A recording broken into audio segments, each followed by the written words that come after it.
যেরকমটা বলছিলাম সেরকম আবার একটা ভিডিও বা বলতে পারো এবারে তোমাদের সাথে কথা বলার জন্য ফাঁকা হলাম।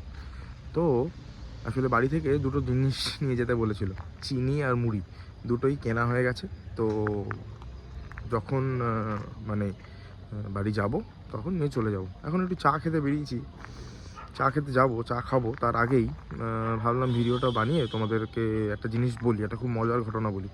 সেটা হচ্ছে যে রোজ সকালবেলা আমি প্রায় এই রাস্তা দিয়েই মানে আমি যাই আমার অফিসে বা স্টোরে, যেখানেই বলো না কেন, যেখানে আমি কাজ করি আর কি।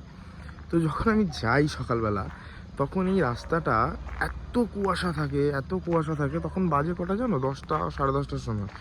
কেননা এই রাস্তায় অ্যাকচুয়ালি এত ধুলো হয়, এত রাস্তাটার অবস্থা খারাপ যে মানে চারিদিকে সুরকি পড়ে রয়েছে, ধুলো প্রচণ্ড হয়।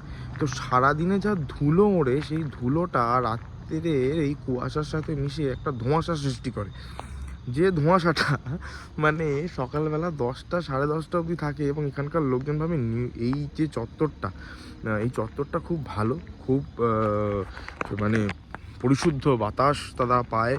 এবং এই চত্বরে এক একটা বাড়ি বা ফ্ল্যাটের প্রচুর দাম, ঠিক আছে। সেখানে আমরা তো নিম্ন মধ্যবিত্ত মানুষ, তো নিম্ন মধ্যবিত্ত মানুষদের পক্ষে সেই ধরনের এখানে জীবন জীবিকা জীবিকা হত্যা করা সম্ভব, জীবন কাটানো সম্ভব নয়। লাইফস্টাইল প্রচণ্ড হাই, প্রচণ্ড আপগ্রেডেড, কিন্তু এখানের এই অবস্থা, বুঝলে।